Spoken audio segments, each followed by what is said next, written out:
voici l'entraînement officiel d'un champion UFC. Mais c'est pas une blague, il fait ça, se cogne aussi les coudes sur des poteaux en fer pour les conditionner à fendre des crânes,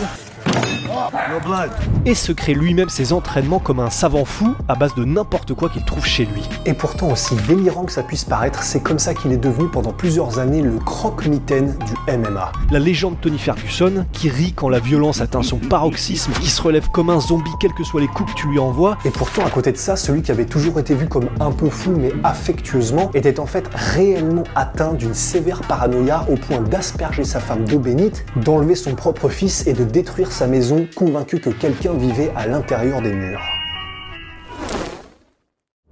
L'entraînement d'un champion UFC, pour vous c'est quoi? Des sessions aux pattes d'ours, du sparring, de la prépa physique qui a fait ses preuves avec des machines, des poids, des pompes, des tractions, voilà un truc normal quoi. Eh ben vous avez tout faux. Pour devenir champion UFC, voilà ce qu'il faut faire. Faire tourner une masse de chantier en équilibre sur un Swiss ball, se transformer en centrifugeuse en se pendant avec des élastiques, lancer des balles de baseball le plus fort possible et soulever des trucs en équilibre sur un overboard. Comment il fait?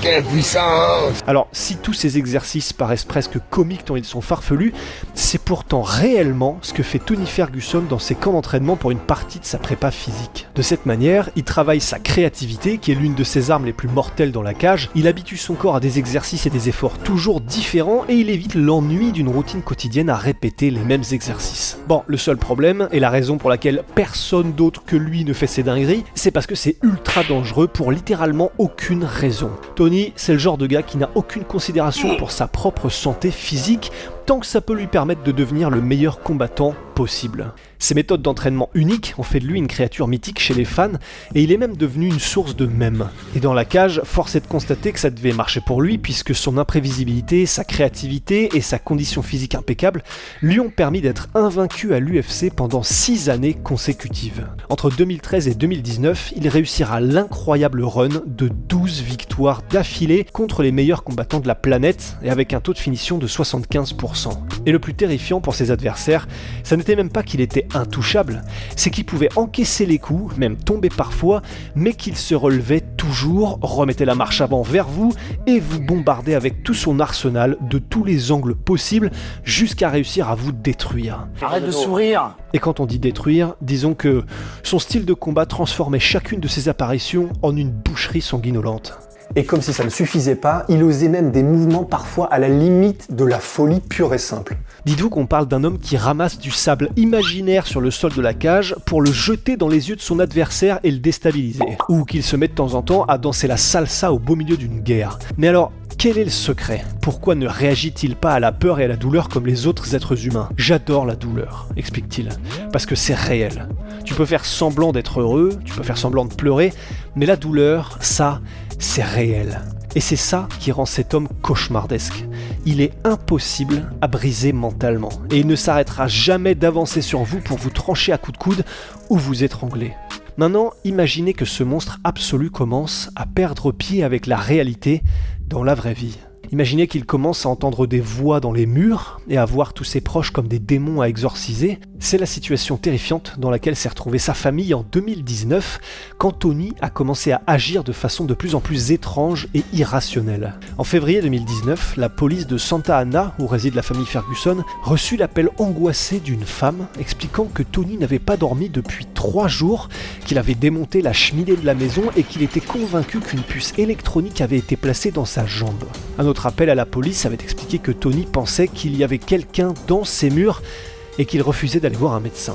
3 jours plus tard, la femme de Tony rappelait la police pour leur dire que, bien qu'elle n'ait pas peur pour sa propre sécurité, elle était de plus en plus anxieuse par rapport à la santé mentale de son mari, qu'il aspergeait régulièrement d'eau bénite tout en continuant de refuser d'aller se faire examiner à l'hôpital. Et la situation s'aggravera de plus en plus jusqu'à que quelques jours plus tard, le 7 mars, Tony se présente au domicile des parents de sa femme Christina, où elle s'était réfugiée avec son fils par peur du comportement erratique de son mari. Tony était ainsi arrivé, il était allé chercher son fils de 2 ans en lui demandant s'il voulait aller se balader, il l'avait pris dans ses bras et était ressorti de la maison, tout ça en même temps que sa propre femme et sa belle-mère tentaient de le raisonner et tentaient, lorsqu'elles comprirent que Tony voulait emmener leur fils, de l'arrêter même physiquement.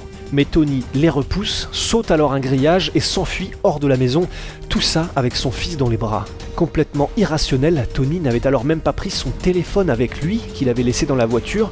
Son fils ne porte même pas de chaussures ni de couches, et pour compléter l'effrayant tableau, il pleut dehors. J'étais terrifié pour mon fils, avait confié Christina Ferguson. Cet incident sera la culmination d'une période qui fut la plus sombre de la vie privée de Tony. Dans les détails des déclarations de Christina à la police, on apprendra ainsi que notre combattant avait eu une série de dépressions nerveuses et d'épisodes paranoïaques sévères au cours desquels il s'était persuadé que sa femme voulait kidnapper son fils pour l'emmener en Italie. Alors Christina expliquera qu'elle ne connaissait littéralement personne en Italie, mais que ça n'avait pas empêché Tony de s'en convaincre. Il était également convaincu que son fils était la réincarnation de Jésus-Christ et il lui avait demandé s'il était possédé par des entités extérieures, ce qui avait apeuré l'enfant. Et ce qui rend toute cette histoire vraiment triste, c'est qu'on peut facilement imaginer à quoi ont dû ressembler les scènes entre le Tony qu'on connaît, toujours étrange, toujours intense, et qu'on a appris à cerner un peu au travers de ses différentes interviews, et sa femme, de plus en plus angoissée par l'état de son mari, mais amoureuse et qui est prête à tout pour l'aider à aller mieux et le pousser à trouver de l'aide. Alors on imagine bien par exemple la situation du 5 février 2019 quand Tony pousse sa femme à l'accompagner lorsqu'il va s'acheter un canot gonflable à moteur pour survivre au déluge imminent qui allait s'abattre sur le monde au moment de l'éclipse lunaire quelques jours plus tard. On imagine bien le stress que sa femme a ressenti quand il les a conduits, ensuite, elle et leur fils, à 150 km à l'intérieur des terres pour échapper à la catastrophe, qu'ils prennent une chambre d'hôtel, puis que Tony les réveille en pleine nuit pour les emmener encore ailleurs, expliquant qu'ils n'étaient pas en sécurité. On imagine son désarroi quand elle accepte tout ça, en le faisant promettre, s'il s'avérait qu'il n'y avait aucun déluge, qu'il irait voir un médecin, et lorsqu'il rentre à la maison quelques jours après, il refuse finalement d'y aller. On peut également imaginer sans mal la scène le 12 février, lorsque Christina se réveille en pleine nuit, avec un Tony debout à côté du lit, l'accusant d'être une sorcière. Sa femme et sa famille tentaient pourtant désespérément de lui apporter de l'aide, ou au moins que Tony puisse se faire examiner par des psychiatres dans l'espoir qu'un traitement pourrait le faire revenir à la normale et que leur vie pourrait retourner à ce qu'elles étaient avant le début du cauchemar. Mais tout le problème était d'amener El Koukoui à l'hôpital, car lui n'en avait absolument aucune envie. Un jour pourtant, alors que Tony avait enfin, semble-t-il, accepté un rendez-vous psychiatrique, Christina et son père étaient passés le chercher en voiture. Ils s'étaient alors mis en route, puis au milieu du trajet vers le centre médical, le groupe est pris dans un bouchon. Et alors que le véhicule, bien qu'au ralenti, est encore en mouvement, soudainement Tony ouvre la porte et s'enfuit en courant au beau milieu du trafic et des voitures qui klaxonnent. Il court jusqu'à un grillage, l'escalade et disparaît dans la nature. Il reviendra plus tard au domicile, se présentant devant sa famille effaré et poussé à bout, nerveusement. Et la suite de tous ces épisodes s'étant terminée sur l'enlèvement par Tony de son fils, sa femme avait donc finalement cédé. Et elle avait demandé une ordonnance restrictive à l'encontre de son mari pour qu'il reste loin d'elle, de leur fils, de ses parents et de son frère. Elle demandera également qu'il suive un programme d'intervention auprès des partenaires violents de 52 semaines et qu'il soit soumis à une évaluation psychiatrique et qu'il soit obligé de suivre tous les traitements et médicaments qui lui seraient prescrits. Nous n'avons pas une nouvelle précise depuis, si ce n'est que les choses semblent s'être heureusement améliorées pour Tony qui poste régulièrement du contenu où il est avec ses fils et sa femme, notamment au baptême de leur dernier-né.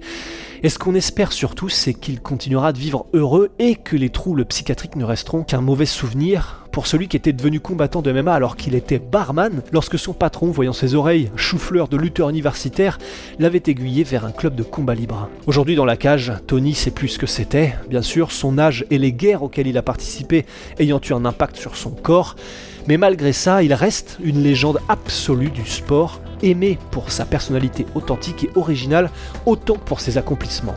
Et voilà, c'était les anecdotes du père Rusty sur Tony Ferguson, sponsorisé par notre nouveau partenaire Wicked One. Et alors attendez, allons voir un peu leur catalogue. Ils font bien évidemment des équipements pour les sports de combat, avec des shorts de Muay Thai comme ceux-là, dont je surkiffe les couleurs et les logos, les designs.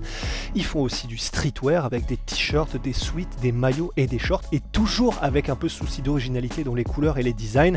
Tous les liens sont en description. Merci à Wicked One d'avoir sponsorisé cette vidéo.